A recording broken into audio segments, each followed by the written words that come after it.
আসসালামু আলাইকুম। Juice cooking ওয়ার্ল্ডে আপনাদের সবাইকে জানাই স্বাগতম।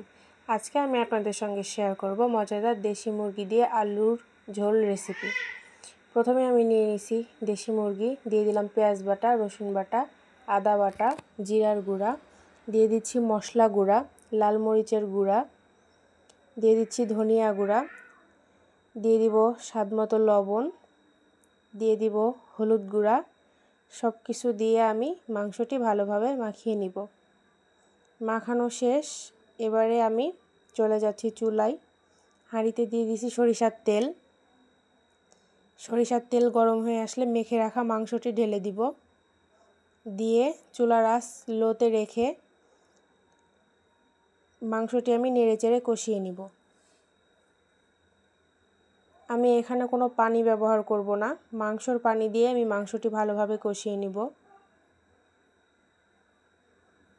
খুব ভালোভাবে নেড়েচেড়ে মাংসটি আমি কষিয়ে নিচ্ছি। এই দেশি মুরগির ঝোলটি অনেক মজা হয়, আপনারা চাইলে বাসায় ট্রাই করে দেখতে পারেন। এ পর্যায়ে এসে আমি মাংসটি ঢেকে দিচ্ছি, আবারও একটু নাড়াচাড়া করে নিচ্ছি, আবারও একটু ঢেকে দিব।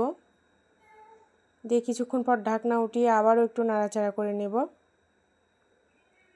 এই তো আমার মাংসটি কষানো শেষ। এ পর্যায়ে এসে আমি দিয়ে দিচ্ছি ভেজে রাখা আলু, দিয়ে নেড়েচেড়ে পরিমাণ মতো ঝোলের পানি দিয়ে দিব। এখানে আমি একটু পানিটা কম হয়েছে দেওয়া, যার কারণে আমি আবারও একটু পানি ব্যবহার করব। এখন আমি ঢেকে দিব। ঢাকনা খুলে বলক চলে আসলে আমি একটু লবণটা চেক করে নিব। এ পর্যায়ে এসে আমি আবারও একটু লবণ দিয়ে দিব।